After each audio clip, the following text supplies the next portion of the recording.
Churchill, Roosevelt et Staline, la route vers Yalta, documentaire réalisé par Cédric Tourbe. De quoi, après ce film, s'interroger, plus au-delà, sur la nouvelle donne internationale telle qu'elle s'instaurera à l'issue de la Seconde Guerre mondiale. C'est ce que nous allons faire maintenant avec nos invités présents aujourd'hui sur ce plateau de Débat Doc. Pierre Grosser, pour commencer, bienvenue à vous. Vous êtes historien, spécialiste de la guerre froide et des relations internationales. Vous êtes l'auteur de Histoire mondiale des relations internationales de 1900 à nos jours. C'est un ouvrage disponible aux éditions Bouquin. Sabine Dulin également avec nous aujourd'hui. Bienvenue. Bonjour. Vous êtes vous aussi historienne plutôt, spécialiste de l'URSS, de l'Europe de l'Est et des relations internationales. Votre dernier livre, il vient de sortir d'ailleurs, il est tout chaud, et il a pour titre « Réflexion sur le despotisme impérial de la Russie ». Il est disponible, lui, chez Payot. Et puis enfin, André Caspy est avec nous. Bienvenue à vous, André Caspy. Vous êtes historien, spécialiste de l'histoire des États-Unis et auteur, entre autres, d'une biographie consacrée à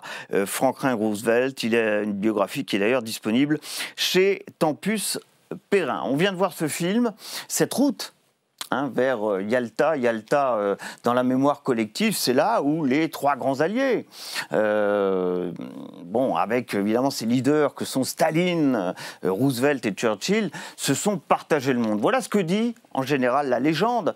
Est-elle vraie cette légende? Est-ce bien à Yalta, en Crimée, en février 1945, que ces trois-là se sont partagés le monde? Alors c'est effectivement une image qu'on a souvent dans la tête et une phrase qui est reprise très souvent, qui est d'ailleurs en partie une phrase française, c'est-à-dire que les De Gaulle n'ayant pas été présents, et ensuite il y a eu la guerre froide, on a l'impression que s'il avait été là, il n'y aurait pas eu un partage du monde, alors que justement on a plutôt profité de Yalta, notamment pour avoir une zone d'occupation en Allemagne, nous Français. Dans la réalité, le partage essentiellement d'ailleurs de l'Europe s'est fait militairement, l'Allemagne étant au centre. Les soviétiques arrivent de l'Est et d'ailleurs étaient à 65 km de Berlin, ce qui a été rappelé, et les Américains, les Britanniques, les Canadiens, les Français arrivent de l'autre côté. Et donc le partage de l'Europe s'est fait quand même très largement par les effets militaires et non pas par des grandes décisions qui auraient été prises par trois hommes à Yalta. Autrement dit, en février 1945, il y a une certitude, c'est qu'il y a la réalité du terrain. C'est ça. À l'ouest, les Canadiens, les Britanniques, les Américains, les Français, et puis à l'est, évidemment, les Soviétiques. Et à Yalta, d'ailleurs, au passage, parce qu'on évoque le cas des Français, c'est là que les trois décident de faire des Français des vainqueurs et de les mettre à la table des vainqueurs. C'est surtout les Britanniques qui le décident. Ouais. Staline était assez méprisant à l'égard des Français qui avaient été battus en 1940, mais De Gaulle venait de faire un voyage à Moscou, ce qui a permis d'avoir quand même un certain nombre de liens.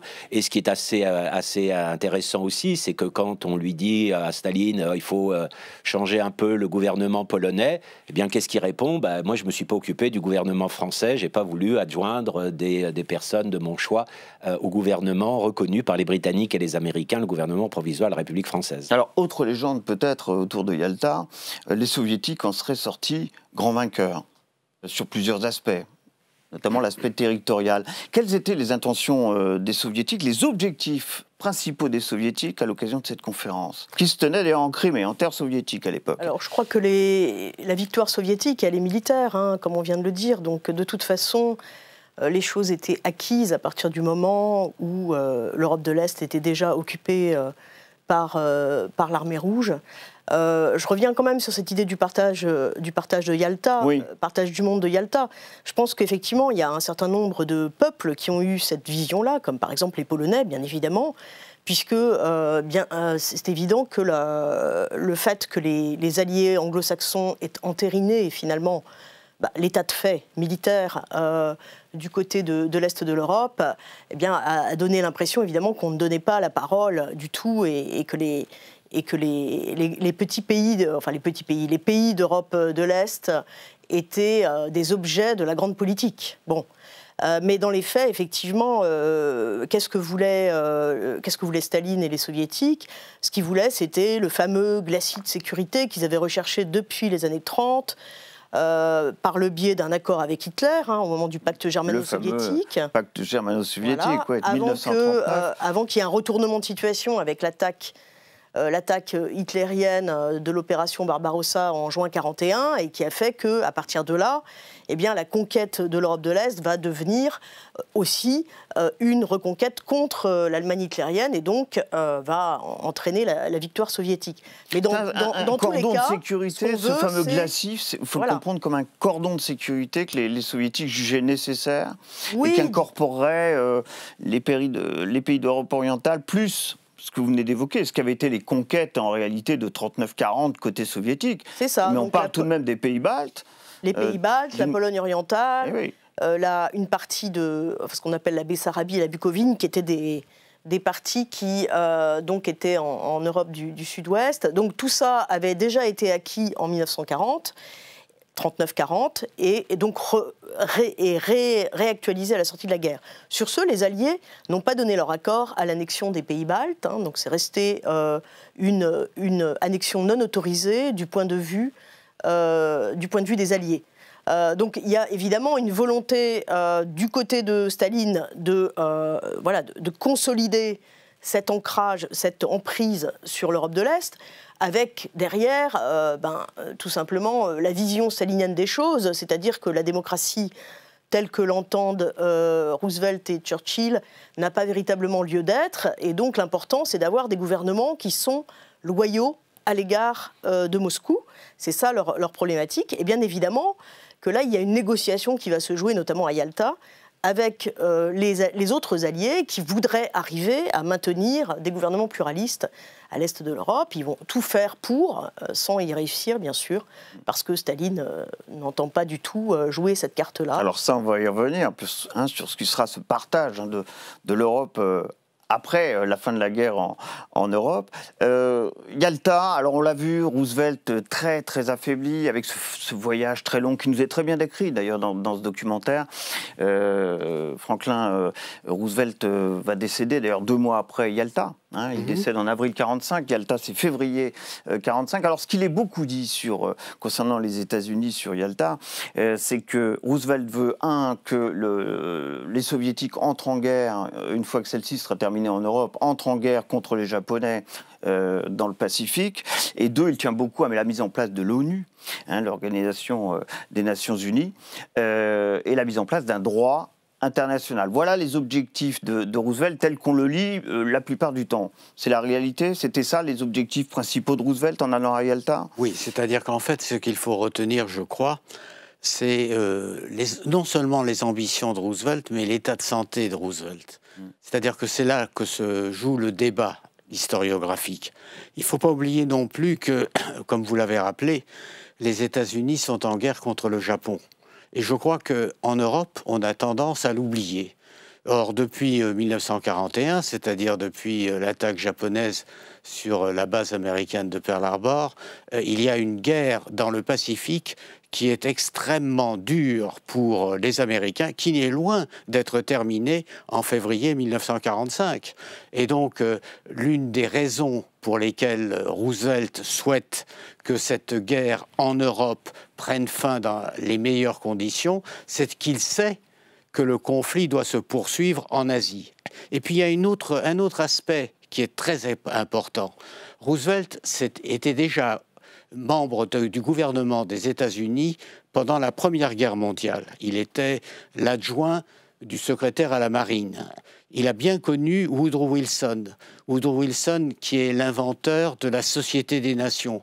Une Société des Nations... C'était à la table des négociations pour le fameux traité de Versailles, oui, pour représenter les États-Unis. Mais c'est une Société des Nations dont les Américains, finalement, n'ont pas voulu.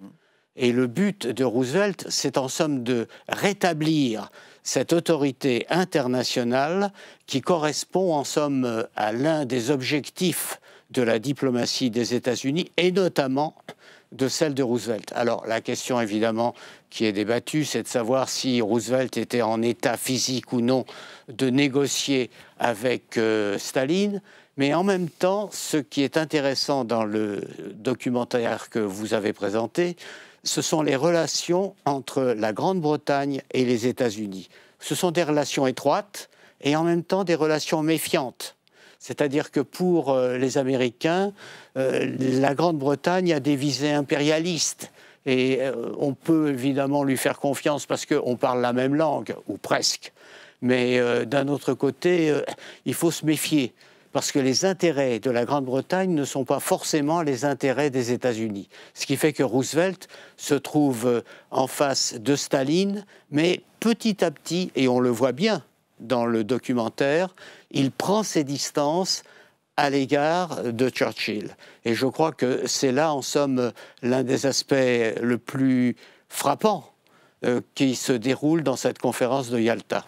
Alors après Yalta, il y a une autre conférence qui fait date, c'est celle de Potsdam. Potsdam, c'est tout proche de Berlin, et c'est peu de dire que là, la donne a changé, à la fois sur le terrain, parce que la guerre est terminée côté européen, elle ne l'est pas du côté du Pacifique. Ce n'est plus Roosevelt qui représente les États-Unis, c'est Harry Truman, qui depuis 24 heures vient d'apprendre que son pays détient la bombe nucléaire. Il l'apprend 24 heures avant d'arriver à cette fameuse conférence de Potsdam. Et puis Churchill commence cette conférence de Potsdam, mais ne la finit pas. Il est remplacé par le travailliste Attlee, qui a remporté les élections du côté britannique. L'ambiance, j'imagine, n'est plus tout à fait la même, et les enjeux non plus. C'est le cas ? Oui, les enjeux ont complètement changé parce que la guerre est finie en Europe.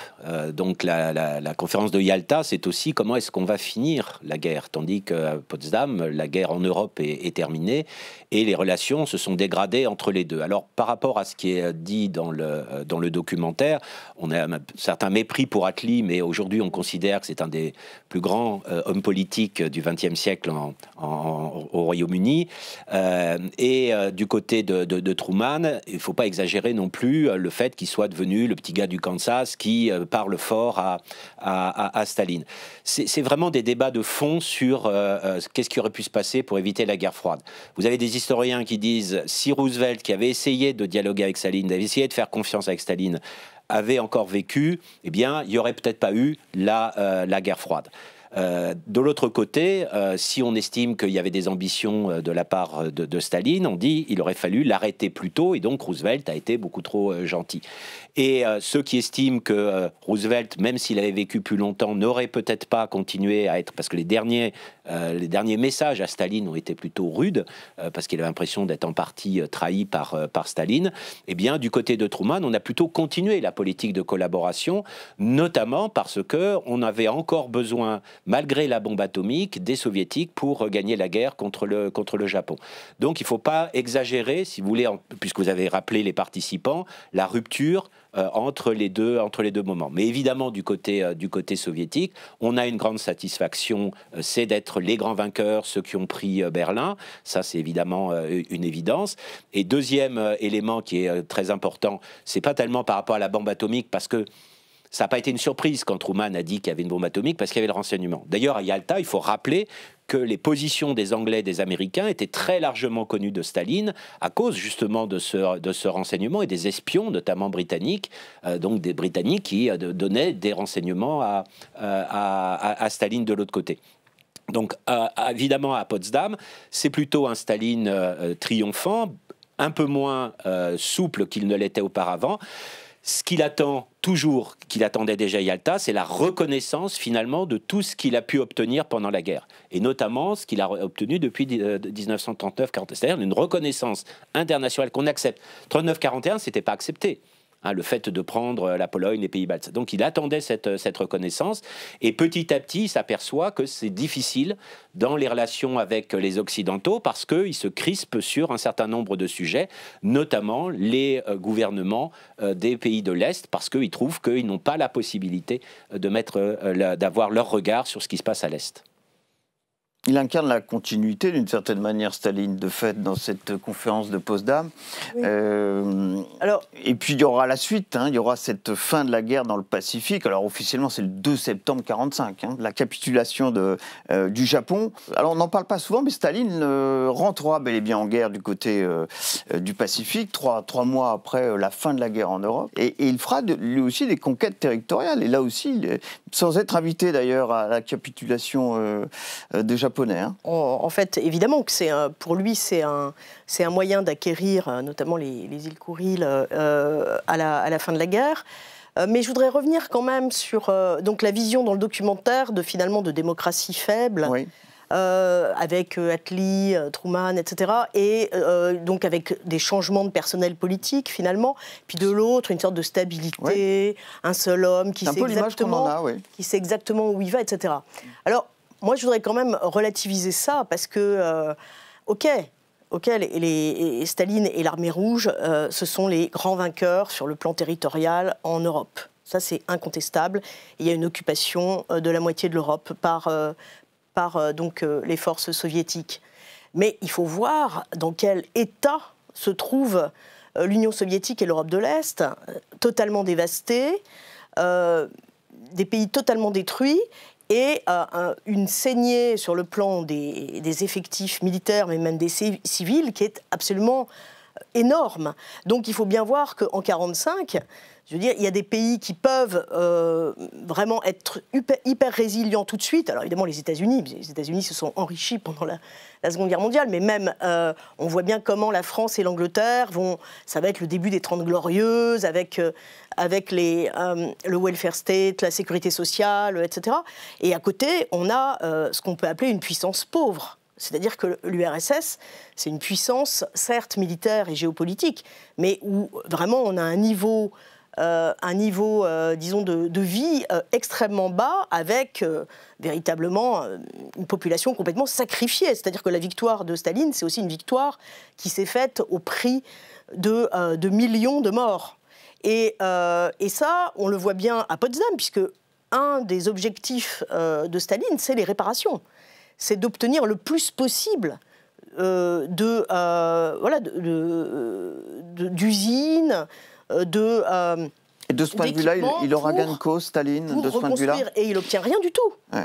Il peut piller sa zone d'occupation quand même. Il va piller sa zone d'occupation, donc il va démonter toutes les entreprises de l'Est de l'Allemagne. Il y a des trains qui viennent de Hongrie et de Finlande vers l'URSS pour essayer de faire la reconstruction. Et les prisonniers de guerre allemands seront ultra sollicités pour construire les beaux immeubles staliniens de l'après-guerre à Moscou et dans les grandes villes. Mais sur le fond, les Occidentaux ne donneront rien en termes de millions de dollars tels qu'ils sont demandés par Staline. Donc là, il y a cette idée qu'on est certes militairement dominant, mais on est pauvre.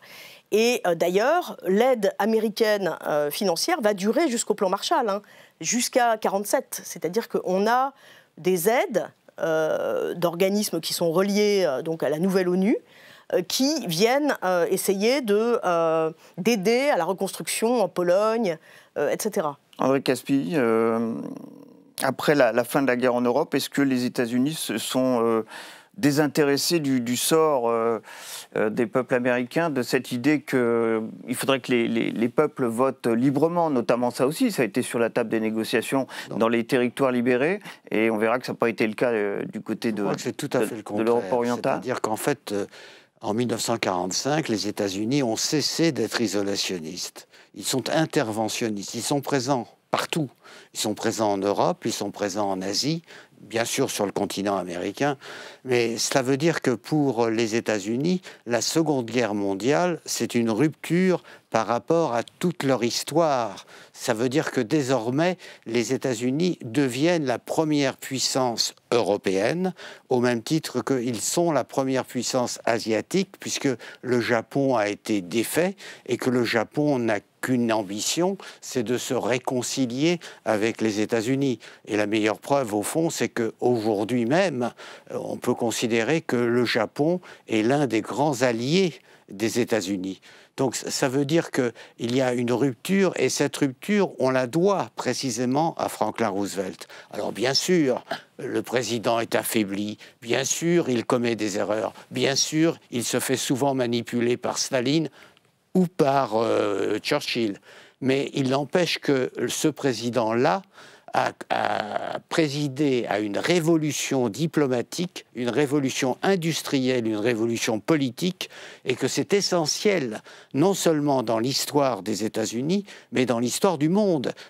1945, c'est une année de rupture, et c'est une année, en somme, qui annonce toutes les transformations qui se produiront dans le monde par la suite. Et je crois que de ce point de vue-là, ce que l'on peut dire, c'est que Franklin Roosevelt a accompli une œuvre remarquable, même si, par certains côtés, il a été manipulé, c'est exact, ou par certains côtés, il a également cédé sur tel ou tel point, ça va de soi. Mais cela veut dire que malgré tout, la première puissance mondiale en 1945, ça n'est pas l'Union soviétique, parce que comme on vient de le dire, l'Union soviétique est terriblement affaiblie. Mais ce sont les États-Unis qui sont les grands vainqueurs de cette Deuxième Guerre mondiale. Juste une petite chose, c'est que justement ça allait à l'encontre de ce que les Britanniques et les Soviétiques imaginaient, c'est-à-dire qu'ils étaient persuadés que les Américains, comme après la Première Guerre mondiale, allaient rentrer chez eux. Oui, d'ailleurs, les Britanniques, c'est pour ça qu'ils ont misé sur la France pour faire un obstacle à une possible avancée soviétique. Les Soviétiques pensaient qu'ils allaient être la grande puissance terrestre et la grande puissance militaire européenne et que les États-Unis rentreraient chez eux. Et donc ça a été la grande surprise après 1945, cette révolution dans les affaires stratégiques américaines qui peut être en train de se terminer aujourd'hui. Alors Pierre Gosset, on va voir cette carte, c'est l'Europe en 1949. Autrement dit, 4 ans après Yalta et Potsdam, du côté européen, avec ce fameux rideau de fer, c'est cette ligne noire que vous voyez là. Que s'est-il donc passé? Qui n'a pas tenu parole pour qu'on en arrive en l'espace de 4 ans à voir ce rideau de fer, et notamment du côté de l'Europe orientale, des pays qui basculent en l'espace de 3 ans dans la sphère soviétique, avec des démocraties populaires qu'on connaît. Ça vaut notamment pour la Hongrie, la Tchécoslovaquie, la Pologne. Ça veut dire que certains n'ont pas tenu parole. Résumer 4 ans de début de guerre froide, c'est compliqué. D'ailleurs, la carte ici est plutôt une carte de 55, parce que l'Autriche était occupée conjointement aussi par les Soviétiques, et la neutralité et le départ des troupes soviétiques, c'est 1955. Élections libres, elles n'ont pas eu lieu, elles étaient sur la table, je l'ai évoqué tout à l'heure. Mais la grande question, c'est de savoir est-ce que la communisation des pays de l'Est était quelque chose que Staline voulait. Sans doute pas. Mais il ne savait pas trop occuper des pays autrement que de cette manière-là. Et petit à petit, en gros, les communistes ont pris le pouvoir partout dans effectivement les pays de l'Est. En fait, le premier partage est aussi lié au plan Marshall, puisqu'on parlait tout à l'heure de l'aide américaine, c'est-à-dire que les Soviétiques ont refusé que les Hongrois et les Polonais et les Tchèques participent au plan Marshall, et donc ça a été une coupure déjà économique. Et ensuite, vous avez au même moment, donc en 1947, des discours assez durs des deux côtés. D'abord, ce qu'on appelle la doctrine Truman, et la réponse est doctrine Jdanov quelques mois plus tard, qui en fait deviennent une guerre idéologique. Donc économiquement, vous avez une coupure, vous avez idéologiquement un affrontement, mais il faut attendre en fait pour que l'Allemagne est coupée en 1949, divisée en deux États provisoirement, puisqu'il y a encore les organismes quadripartites qui fonctionnent.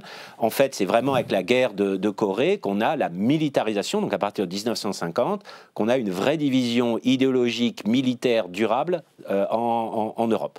Donc c'est un processus qui a été assez long, et chaque année a compté dans ce raidissement des grandes puissances et des pays à l'intérieur, avec les polarisations politiques entre communistes et anticommunistes. Pour compléter ce qui vient d'être dit, comment les Soviétiques se sont-ils débrouillés après tout ce qui s'est dit dans ces conférences pour occuper l'ensemble de ces territoires, faire en sorte que toutes ces élections soient gagnées côté communiste, du côté de l'Europe orientale? Oui, bien sûr. En même temps, je voudrais rappeler un certain nombre de consensus qui existaient entre les alliés, c'est-à-dire entre Churchill, surtout entre Churchill et Staline, mais même Roosevelt, en Europe, notamment orientale. Il ne faut pas oublier que l'idée principale était que ce qui s'était passé avec la Seconde Guerre mondiale était notamment lié à la présence de minorités nationales. Puisqu'on sait qu'après le traité de Versailles, on avait laissé il y avait beaucoup de minorités nationales en Pologne, en Tchécoslovaquie, et que ça avait entraîné la volonté de réviser les frontières de Hitler, et finalement ça avait démarré le révisionnisme de Hitler jusqu'à l'entrée en guerre contre la Pologne en 1939. Du coup, il y a un accord entre les trois grands pour déplacer les populations de manière à éviter qu'on ait encore des minorités nationales. Donc quand on voit dans le documentaire qu'on parle d'une Pologne déplacée à l'ouest, donc la Pologne est complètement translatée vers l'ouest, perd tous les territoires qui deviendront soviétiques et en revanche récupère des territoires qui étaient allemands. Et bien évidemment, tout ça entraîne un déplacement massif de population allemande vers les deux Allemagnes en train de se constituer. Donc il y a des consensus forts quand même entre alliés pour redessiner la carte de l'Europe orientale, et ces déplacements de population se font pas dans une démocratie incroyable, hein. On force les populations à se déplacer. Donc évidemment que les élections, la perte des élections par les autres partis et la montée en puissance des communistes, on peut jouer de tous ces éléments. Hein, on peut jouer de tous ces éléments. Par exemple, en Tchécoslovaquie, l'arrivée du communisme au pouvoir a pu jouer du fait qu'on a expulsé tous les Allemands, et que de ce fait, il y a vraiment une voie royale pour les communistes, pour la réforme sociale, pour la planification, la collectivisation en Tchécoslovaquie. Et puis, peut-être une chose à dire, c'est que la Finlande est le seul pays de toute cette zone limitrophe de l'URSS qui ne sera pas communisé et qui va rester avec un régime démocratique, un régime de capitalisme, même si la Finlande ne rentre pas dans l'alliance de l'OTAN, alors qu'aujourd'hui, elle y est. Merci vraiment à tous les trois d'avoir passé ce moment avec nous dans ce débat doc pour évoquer ensemble ce qu'a été cette conférence de Yalta, l'après-Yalta, hein, il y a 80 ans, hein, cette année, que tout cela s'est déroulé. Merci aussi à féliciter Gavalda, Thibaut Brosset-Eckel qui m'ont aidé à préparer cette émission. Vos réactions, ça sera sur hashtag débatdoc, bien entendu, et je vous donne rendez-vous pour un prochain débatdoc. Ça sera bien sûr avec son documentaire et son débat. À très bientôt.